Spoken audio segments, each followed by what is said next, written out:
Olá, internautas aqui da TV 61. Estamos começando mais um programa O Direito Achado na Rua, aqui pelo Expresso 61, pela TV 61. E temos a grata satisfação de receber hoje o professor Antônio Escrivão Filho.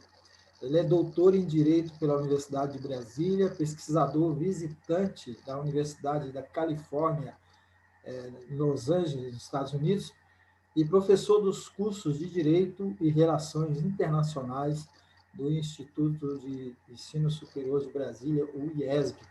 Eu vou conversar aqui com o professor Antônio sobre o direito humano à alimentação e nutrição adequadas e o sistema de justiça.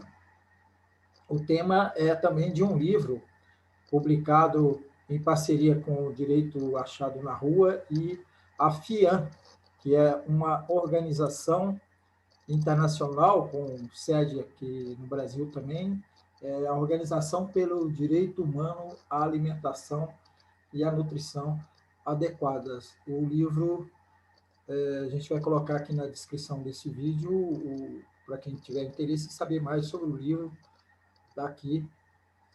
Depois a gente vai colocar aqui na descrição. Como vai, Antônio? Tudo bem? Tudo bem, João? Como vai, meu caro? Muito bom. Lembrando que nós estamos reiniciando agora aqui com essa entrevista com o professor Antônio, a parceria com o site Sapicoá Rádio News, que vai transformar aqui a nossa entrevista em um podcast que será disponibilizado para todo o Brasil. Ô, Antônio, vamos começar a falar sobre a relação da sua linha de pesquisa dentro do núcleo de estudos O Direito Achado na Rua, né? Só lembrando que o livro que referimos agora há pouco, você participa como coautor com o co-organizador, né, com o professor José Geraldo Souza Júnior, que é o coordenador do núcleo de estudos do Direito Achado na Rua. Então, essa questão do direito à alimentação e nutrição adequadas, né, o direito humano à alimentação e nutrição adequadas e o sistema de justiça. Você podia falar um pouco sobre essa sua linha de pesquisa aí dentro do direito achado na rua? Perfeito, João. Vamos lá. Aproveitando para agradecer mais uma vez o convite, né, dizer da minha satisfação de participar aqui do programa da TV, do Direito Achado na Rua, na TV 61, e consolidando essas parcerias, né, conferindo musculatura aí para essa agenda de debates sobre dois temas que me parecem bastante candentes, emergentes ainda, no sentido da sua elevada intensidade e também urgência, né, que é a questão do direito à alimentação, de um lado, e essa relação com o sistema de justiça. No Direito Achado na Rua, nós trabalhamos há algum tempo a análise do sistema de justiça, né? Desde uma perspectiva de acesso à justiça, por um lado, e também desde uma perspectiva de uma agenda política de justiça, ou da democratização da justiça, né? Ou, em outra medida, o modo como o sistema de justiça interfere, garantindo, protegendo ou violando direitos humanos no Brasil. Quer dizer, qual a relação, a interferência, a presença do sistema de justiça na efetivação dos direitos humanos na nossa sociedade.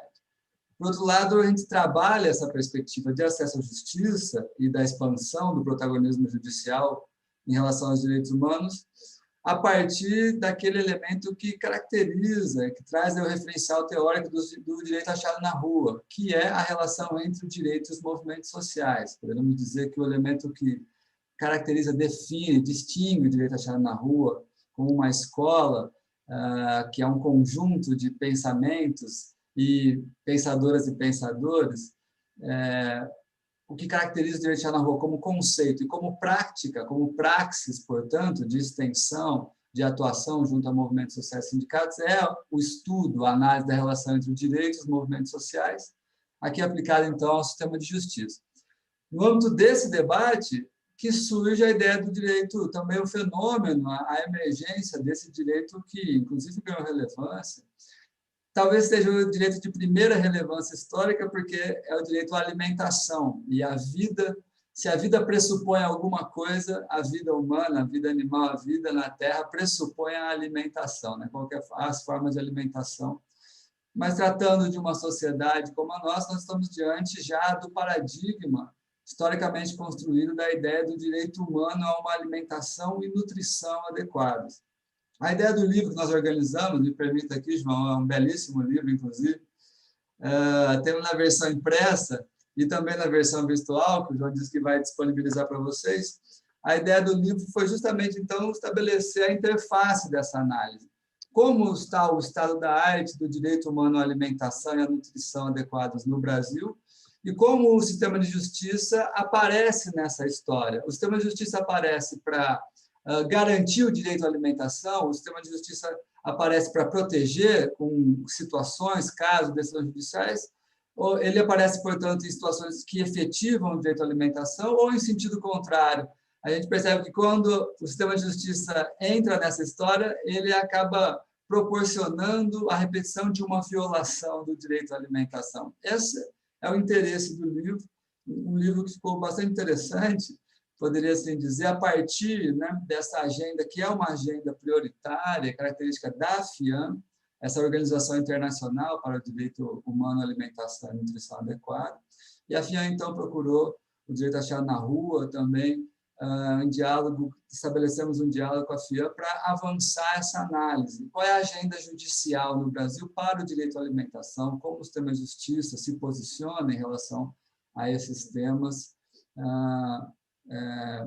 e também na sua complexidade, porque a FIAM traz para a gente essa compreensão. O direito humano à alimentação, João, é um direito individual de toda e qualquer pessoa, evidentemente, mas também é um direito social, ele tem um aspecto coletivo, porque principalmente na sociedade, em qualquer sociedade, mas na sociedade moderna, que nós, na sociedade que nos inserimos, para nos alimentarmos, nós precisamos ou produzir, e para produzir precisa ter acesso à terra ou ao território, dependendo do sujeito que nós estamos nos reportando, se são os povos indígenas, então o acesso ao território indígena, se forem aos povos e comunidades tradicionais, também o acesso aos seus territórios, aos modos de ser, de viver, e as suas práticas, os seus hábitos alimentares próprios. Então, o direito à alimentação, ele deve respeitar a perspectiva cultural da alimentação, e não apenas a perspectiva biológica da ingestão de alimento, de energia, porque a alimentação também tem essa dimensão essencialmente cultural. Para trabalhar a alimentação nessa perspectiva da complexidade social, como direito social, ou precisamos produzir com acesso à terra, ao território, o camponês, a camponesa tendo acesso à terra, ou adquirir o alimento pela via, então, monetária, da renda do trabalho. Mas, para ter renda, precisa de trabalho. Então, de novo, recorrendo a uma perspectiva social. Você me disse que falou agora há pouco com o Eymar, trabalhando aí as questões do direito do trabalho, o direito ao trabalho no Brasil.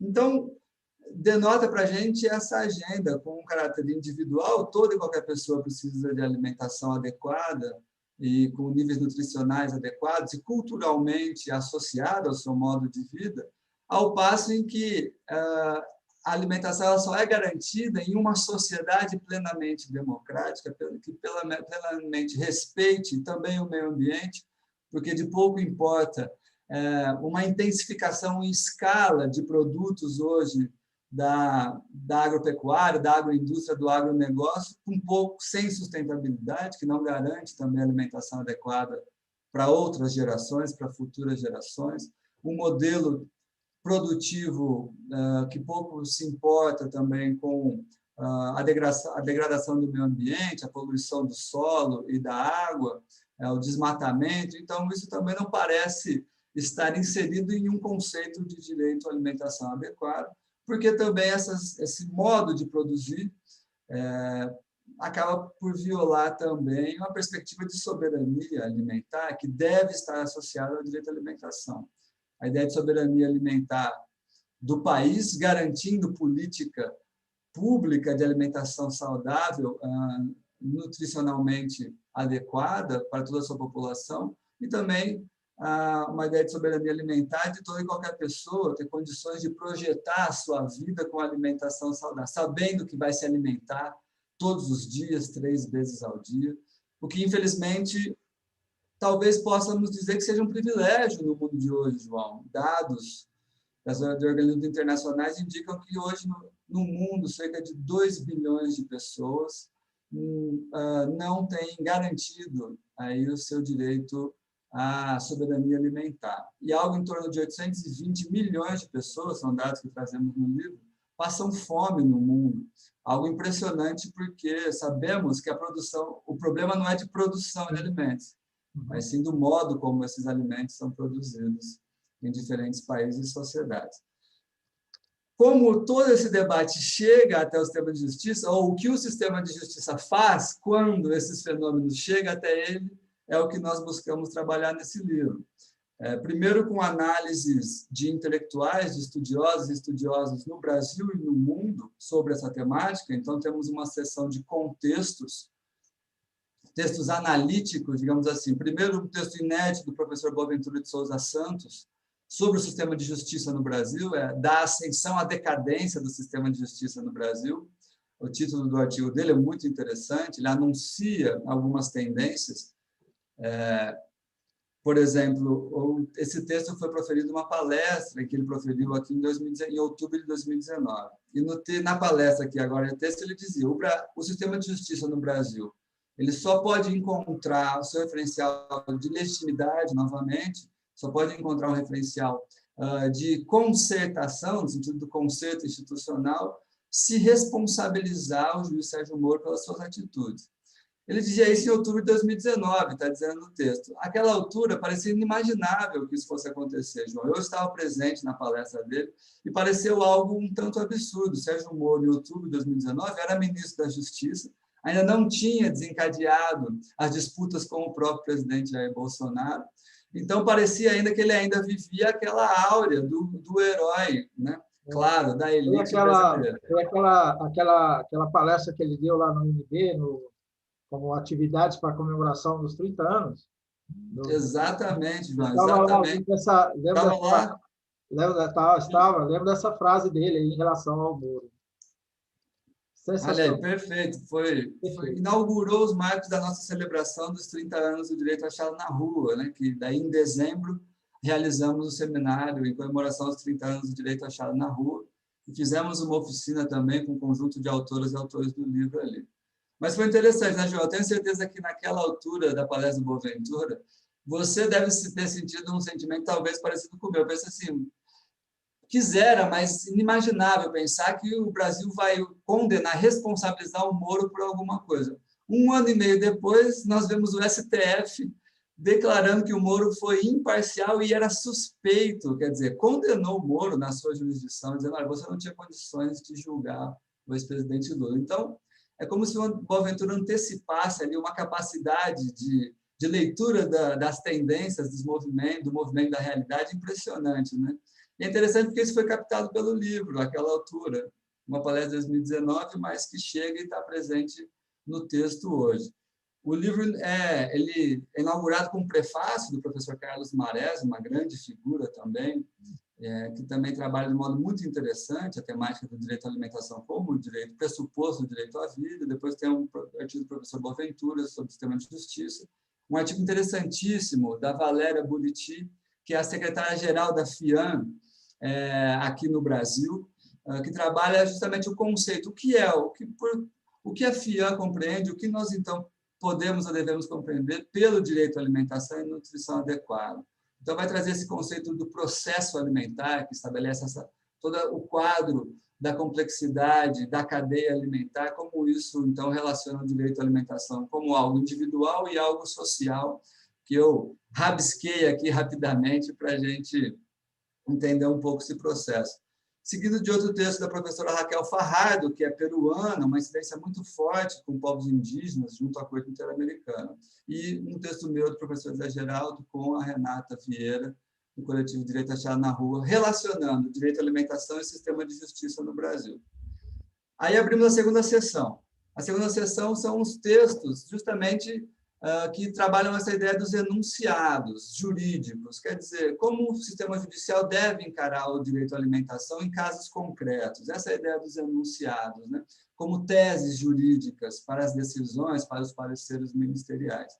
E esses enunciados foram produzidos por quem vive, enxerga o direito à alimentação no cotidiano, na prática. Então, foi elaborado pela assessoria jurídica, advogadas e advogados dos movimentos sociais. Então, os enunciados foram elaborados por quem atua na prática com essa temática, vendo como essa temática, o que acontece com ela quando desaguada no sistema judicial. Então, advogados e advogados de movimentos indígenas, do Conselho Indígena Missionário, da APIB, Articulação dos Povos Indígenas do Brasil, por exemplo, advogados do Movimento de Trabalhadores Rurais Sem Terra, da CONAC, a Coordenação Nacional de Comunidades Quilombolas, que você já entrevistou, inclusive, Versilene Dias, nossa querida colega Versilene, também trabalhando aqui, Givânia. Então, a Terra de Direitos, uma das grandes organizações de direitos humanos que trabalha com a advocacia de direitos humanos do Brasil, comemorando 19 anos hoje, inclusive. Então, um grande coletivo de advogados e advogados, professores universitários, como Gladson Leonel, da Universidade Federal Fluminense, Larissa Packer, da GRAIN Internacional também, uma organização que trabalha com questão de mudanças climáticas, todas e todos aqui no livro, fazendo análise para a gente da interface entre direito à alimentação e sistema judicial no Brasil. Muito bom, Antônio. Eu queria fazer uma série de provocações aí para você refletir com a gente aqui. A primeira delas na minha concepção, quando você fala de direito à alimentação, e você falou de terra e território, né? O direito à reforma agrária, por exemplo, que a gente vê que está interrompido no Brasil, ela sempre andou a passos curtos, né? Tivemos um período de governos populares que ela avançou, mas mesmo timidamente, e agora praticamente estancada, né? Existem denúncias de lideranças trabalhadores rurais que o INCRA virou um órgão a favor do latifúndio, né? Essas são as palavras dele, né? E a gente vê que se estancou todo o processo de reforma agrária, assim como também as ameaças que a gente tem aos territórios indígenas e territórios quilombolas. Esse é um ponto, né? Outro ponto que a fome volta no Brasil, né? Então, a gente vê que as famílias já estão passando fome, né? Não é à toa que vários movimentos no Brasil inteiro é um movimento de conseguir comida mesmo, né? Cesta básica para pessoas que estão em extrema necessidade. A gente não está falando nem daqueles estratos mais da miséria, né? Que as pessoas que vivem a miséria, está falando de pobres mesmo, e até setores, né, que eram de classe média, então estão caindo, né, para a pobreza. Então, a fome está aí, criança passando fome, enfim, não quero entrar nesse ponto. Mas o outro ponto, que parece ser pequeno, mas não é que a justiça em geral, e a gente vê muitos casos disso, e recentemente teve um caso escandaloso, criminaliza com grande facilidade quem rouba para comer, né? Então, parece que existe nessa estrutura judicial brasileira, né, que é elitizada ao extremo, né, as pessoas gostam de condenar quem rouba uma barra de chocolate, quem pega um litro de leite para levar para o filho, né? Então, eu queria que você fizesse estou te provocando uma série de pontos, mas eu queria que você refletisse comigo essas questões. Perfeito. Eu acho que a reflexão ela é muito boa, porque ela justamente traz para a gente essa relação. Falar de alimentação é algo muito simples, porque é algo que qualquer criança sabe o que é, não é, João? A fome e a alimentação. É claro que algumas, infelizmente, vivenciam isso em uma perspectiva dramática, ao ponto em que nós estamos falando de algo extremamente complexo, que também é o modo como garantir o que é, qual é o modelo adequado para a alimentação e como uma sociedade deve se organizar em relação a isso. Mas por isso que a pergunta ela é interessante, né? Primeiro, se a gente for partir da questão da reforma agrária, porque já sabemos há algum tempo que a Revolução Verde, por exemplo, que foi uma tentativa de revolução tecnológica, para melhorar os índices de produtividade no campo brasileiro durante a ditadura militar, ela acabou sendo um pacto da elite militar com a elite agrária brasileira, com a elite empresarial estadunidense que produzia os insumos e essa tecnologia de produção em escala, que parece que pouco serviu para superar o estado de crise alimentar e de pobreza no Brasil. Agora, de outro lado, justamente a reforma agrária e a perspectiva da agricultura familiar é que, historicamente e até hoje, e parece ser esse o modelo que deve avançar, é o que produz alimento no Brasil. E a Revolução Verde, por seu turno, e o nosso histórico fundiário é um histórico de tendência à concentração. Então, mesmo a realização da reforma agrária, que é uma política pública de, claro, desconcentração fundiária, mesmo ela avançando, ela não consegue fazer retroagir as tendências de concentração. O capital ele é sempre mais rápido, mais potente, mais forte, mais ágil do que a política pública, né?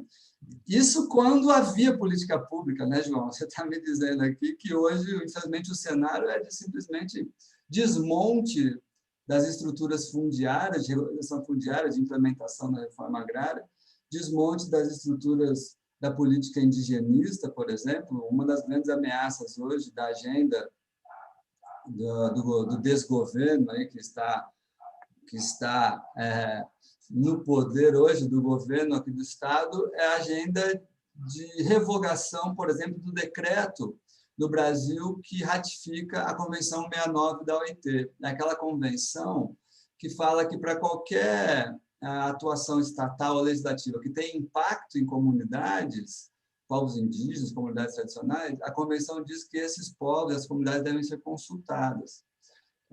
E o governo Bolsonaro agora anunciou, talvez como essas agendas de cortina de fumaça, de comunicação para desviar escândalos, anunciou que iria iniciar uma tratativa para tentar revogar a participação do Brasil nessa convenção. Todas as medidas que anunciam para a gente que já era difícil quando tínhamos política pública em alguma intenção e que agora, nesse desgoverno, estamos, infelizmente, e os movimentos sociais, povos indígenas, comunidades quilombolas tradicionais estão aí completamente desguarnecidos de qualquer tentativa de proteção estatal sobre essas condições. E a reforma agrária, nós sabemos, grande contribuição para a produção de alimentos no Brasil, e contra essa perspectiva, os dados também o livro traz aqui. Hoje, no Brasil, nós temos algo em torno de 1% dos imóveis rurais agricultáveis no Brasil representam 45% das terras agricultáveis. Então, é uma extrema concentração de terra. Quase 50% das terras agricultáveis estão na mão de 1% de proprietários rurais. Sabemos que esse não é um modelo nem sustentável, nem um modelo que serve à soberania alimentar e nem nutricional da nossa população.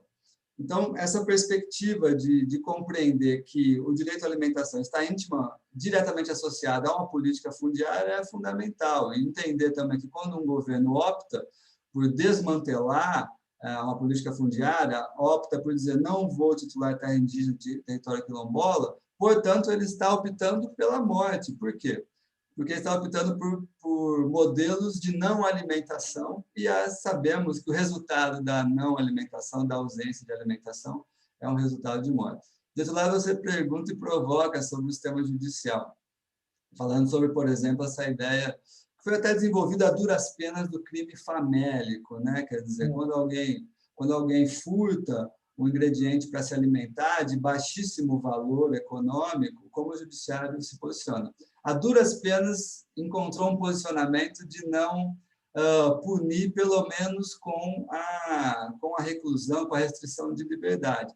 Agora, isso indica justamente a ausência de diálogo institucional e da capacidade do Poder Judiciário se inserir efetivamente na sociedade brasileira, né, João? Se o Poder Judiciário tivesse uma formação que fugisse a essa plataforma liberal individual de cada um que seja responsável pela sua vida individual, o Poder Judiciário brasileiro, infelizmente, é composto por quadros, a partir de um modelo jurídico fundada nesse liberalismo individual e pouca condição de se deparar com um problema social como esse e convocar as instituições públicas a dialogar sobre essa questão e resolver, convocar ali a assistência social do município, convocar o órgão, a Secretaria de Emprego, a Delegacia do Trabalho e formular uma agenda, né, convocar o órgão fundiário do município, do estado e dizer, olha, como é que está aqui a política de moradia para garantir moradia para o cidadão que não tem renda suficiente nem para se alimentar ou para morar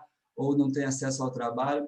Então, o que nós precisamos nesse sentido é um judiciário que consiga estabelecer o que nós chamamos de uma ponderação, onde não dê prioridade à propriedade privada, não dê prioridade à perspectiva do domínio, nem da terra e nem de uma situação dessa de furto famélico, por exemplo, dizer eu tenho que dar uma resposta punitiva a essa situação. Não, tem que dar uma resposta, digamos, uma resposta programática, uma resposta digna, uma resposta justa, de bem comum. A finalidade da justiça é construir o bem comum em toda e qualquer decisão judicial, seja uma decisão em um casal que se separa, uma decisão que envolve um conflito fundiário, toda decisão judicial ela tem um reflexo na sociedade, porque ela tem que buscar instituir o bem comum. E, nesses casos de furto famélico, o que o judiciário brasileiro precisa é encarar essa perspectiva de como construir o bem comum em situações de fome, de miséria, e articulação com outras políticas públicas, além da que nós chamamos aí da política exercida pela função judicial. Antônio, outro ponto que você mencionou, eu queria que você aprofundasse um pouco, é a questão da qualidade dos alimentos, né? A gente vê que a produção de alimentos no Brasil, no Brasil não, no mundo inteiro, né? Mas a gente percebe que, inclusive com essa sanha de muito lucro, né? A qualidade que se produz, tanto de vegetais e animais para o consumo humano, ela não tem uma segurança alimentar, né? Porque a gente está consumindo veneno, hormônios e etc. Da perspectiva do que você estuda, nos analisasse aí como é que é isso. Essa é uma questão também da maior importância, né? Veja que, de novo, pensar no direito à alimentação necessariamente é pensar como o Estado projeta essa soberania alimentar do seu povo, ou seja, a vida com qualidade e dignidade. E o Estado pensar isso é pensar como a alimentação, como o alimento é produzido. O Marés diz isso no prefácio, muito interessante. Alimentar pressupõe um alimento, e o alimento pressupõe terra para produzir, porque o alimento não se produz na máquina, né? Não é gerado pela máquina, é gerado necessariamente na terra. Então, alimentar-se pressupõe alimento, que pressupõe terra, semente e trabalho. Então, olha como monta essa perspectiva social, que, claro, está intensamente já associada a dimensões políticas, econômicas, culturais e outras relações de poder. Então, temos que ter uma política que compreende como vai ser produzido esse alimento e que a sociedade possa se alimentar na medida dos seus hábitos alimentares. O problema é que temos aí também uma agenda do capital internacional e financeiro para inserir, literalmente, João, goela abaixo, a sua agenda de mercado, os seus produtos, né? E esses produtos, usualmente, eles são associados a uma lógica, por exemplo, se nós temos no mundo do trabalho a lógica da mais-valia, né? Quanto a maior exploração do trabalho possível pelo menor preço, o mercado também trabalha com essa lógica, com a produção de escala, a maior produção possível pelo menor preço.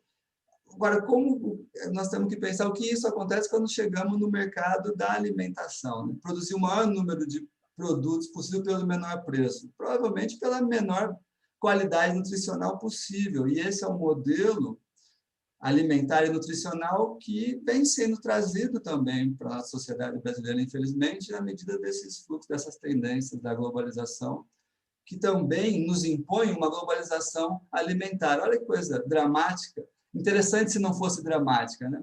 Falar de uma globalização alimentar. Nós estamos Nós estamos perdendo os nossos padrões nutricionais e hábitos alimentares para padrões importados, na lógica também do capital internacional e na lógica de uma altíssima produção em escala com o menor preço possível de custo de produção. O alimento é caro, continua sendo caro. Mas veja como isso nos impacta. Primeiro, nessa perspectiva da alimentação como um elemento cultural, mas também na perspectiva do modo como a infraestrutura desse modelo tem que ser montada. Grandes propriedades rurais, ao invés de pequenas. Grandes propriedades que vão se arrastando e expulsando pequenos agricultores indígenas, quilombolas, que produzem, portanto, alimentos, ou seu alimento ou alimento para a região. Produção em escala demanda uma infraestrutura de transporte. O transporte já estabelece um problema de armazenamento, de qualidade e, portanto, de química do armazenamento. E o preço aumenta, porque eu tenho que transportar o alimento para outras regiões. Eu sou originário da região de Ribeirão Preto, no interior de São Paulo, capital, conhecida como capital do agronegócio. Interior de São Paulo, a terra muito fértil. Eu lembro de um estudo que tinha em Ribeirão Preto que dizia que a população carcerária do município de Ribeirão Preto, capital do agronegócio, era maior do que a população rural. Olha que absurdo, João. Nós estamos no interior, um solo fértil. Por quê? Porque em volta de Ribeirão Preto só se produz cana. E a cana você não precisa de trabalhador rural, de camponês, e não tem quilombola indígena plantando e produzindo cana, todo mundo expulso. Mas a população de Ribeirão Preto, 600, 700 mil pessoas, ela evidentemente se alimenta, né, João? Então, se alimenta do quê? Do alimento que vem de fora, que vem armazenado, que vem transportado, e tudo isso trazendo esse modelo, que parece pouco lógico do ponto de vista de quem se alimenta, mas lógico do ponto de vista da logística empresarial, né, da logística dessa regulação. Então, esses elementos são interessantíssimos, importantíssimos, se não fosse dramático, porque tudo isso impacta também na questão de quem tem condições de se alimentar, ou produzir, expulsando quem produz, indígena, quilombola, povos tradicionais e camponesa, mas também quem tem condições de se alimentar na cidade, quem tem renda, quem tem acesso ao trabalho. E daí porque precisamos ter uma abordagem sensível ao gênero, por exemplo, né, João? Porque a mulher, na sociedade capitalista patriarcal, ela tem o destino social, por exemplo, do cuidado. Cuidado da criança, do idoso, da casa. E o cuidado provavelmente não é remunerado, é um trabalho reprodutivo, reproduz o capital do homem, né? Não é remunerado. E o cuidado também impõe, então, uma ausência de renda para a mulher, uma autonomia financeira, que só a Lei Maria da Penha veio reconhecer essa questão da violação da autonomia financeira da mulher, por exemplo, como um problema jurídico. Em 2006 apenas isso surge, reconhecimento institucional.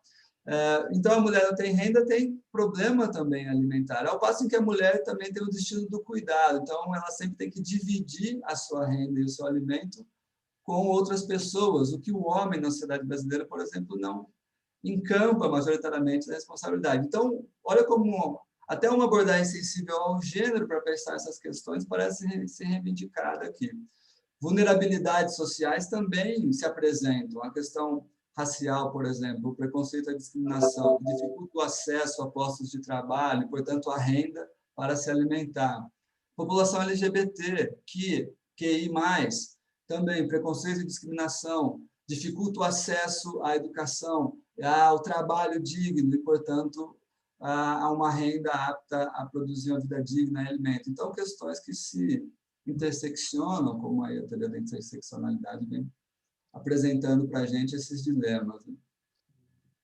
Não é à toa que, no exemplo de Ribeirão Preto, a população carcerária é maior. Né? Você tem problema social, o desemprego, como você menciona, em várias situações. Né?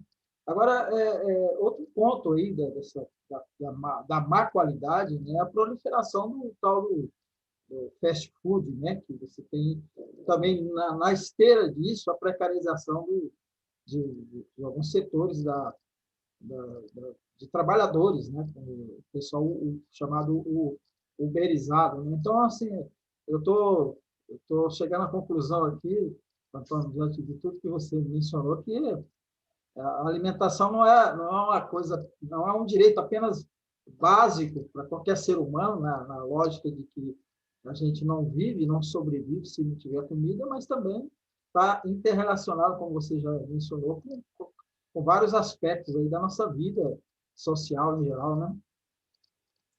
É verdade, perfeito. Eu acho que justamente o fast food e essa perspectiva do mundo do trabalho que vem sendo discutido, né? Imagino que você esteja aí de novo trazendo a debate com o Eymar, também parece da maior importância, né? Pelas opções políticas por esses modelos, e ficou tudo isso muito evidente, inclusive nesse período de pandemia, né? Quer dizer, o MST produzindo campanhas de doação de alimentos vultuosas, né? Campanhas de doação de alimentos em um momento de crise, se mobilizando as suas energias para essa perspectiva de solidariedade, ao passo em que isso não parecia ser visto por empresas do ramo da alimentação, por exemplo, do ramo alimentício, não vinha ocorrendo. Outro elemento que incide aqui sobre todos esses modelos, por exemplo, a questão também da qualidade da química do agrotóxico, né? Um grande problema.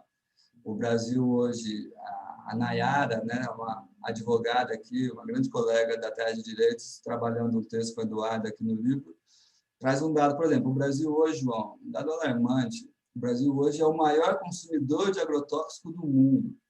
Ah, mas espera aí, eu estou falando, consumir agrotóxico significa que na agricultura tem a utilização de agrotóxicos. É verdade, mas se a gente consome o que é agricultado e agricultável, em alguma medida, os brasileiros e as brasileiras são os maiores consumidores na mesa de agrotóxico, de veneno. Então, e a questão aqui do livro também é essa, né, João? E o que o judiciário faz quando se depara com isso? Essa é a questão, né? O que ele faz quando se depara, por exemplo, com uma denúncia de intoxicação de uma comunidade rural por um despejo aéreo de agrotóxico, de veneno?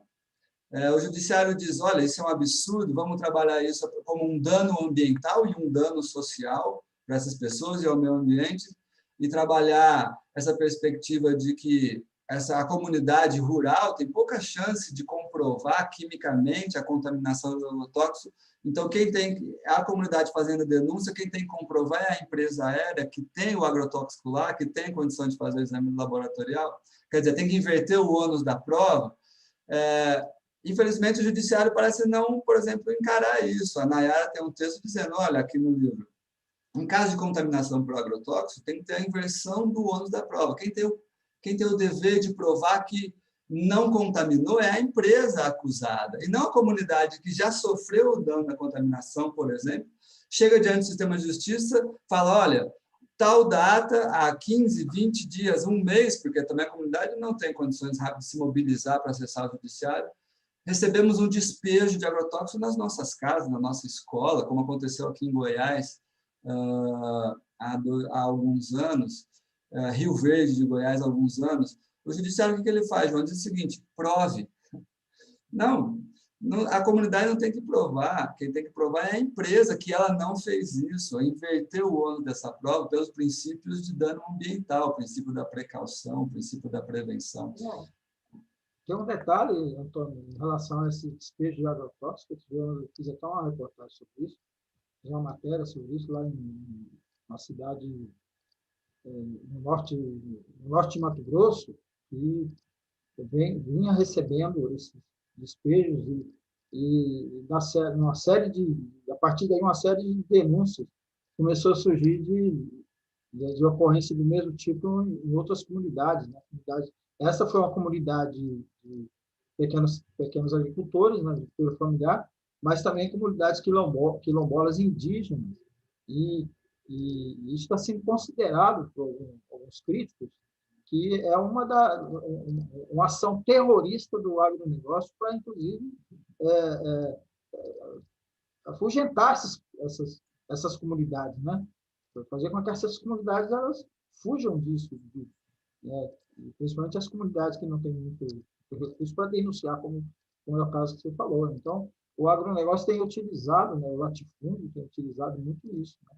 Esse tipo de agressão, né, que antes colocava só, né, vamos dizer só porque continua colocando, jagunços para intimidar pequenos trabalhadores rurais, e quilombolas indígenas também agora estão usando essa artilharia aérea de venenos, que no caso dessa comunidade lá, que eu não estou lembrando o município, era um componente do agente laranja, utilizado na Guerra do Vietnã, que ainda está sendo pregado. E a Anvisa aceita esse tipo de agrotóxico, mas coloca a dificuldade para a vacina contra a Covid.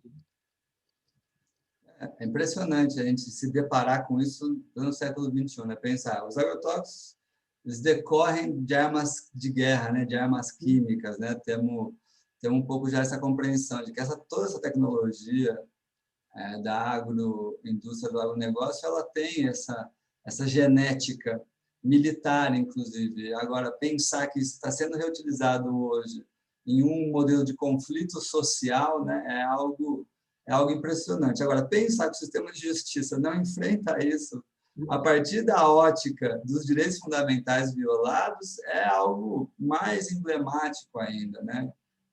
São questões que não só intrigam, como nos deixam bastante indignados, que demandam aí uma agenda de concertação e transformação também do sistema judicial. Quer dizer, se os conflitos estão na sociedade, eles vão ser desencadeados no sistema de justiça, porque essa é a tendência da expansão judicial, tudo ser levado para a justiça hoje, então a justiça tem que ter melhores condições de lidar com esses conflitos sociais, não mais trancar a porta do gabinete e pegar o Código Civil, né, João? Agora tem que abrir a porta do gabinete, chamar a comunidade, chamar o movimento social, chamar o secretário da política pública e chamar também o agente violador e dizer, olha, agora vamos estabelecer a responsabilidade e o modo como vamos mudar essa situação. Precisamos mudar essa cultura judicial também em relação aos direitos humanos e em relação ao direito humano à alimentação no nosso país. Né? Maravilha, agradeço muito, Antônio Escrivão Filho, aqui no nosso programa O Direito Achado na Rua, pela TV 61, né? E deixa aí para suas considerações finais.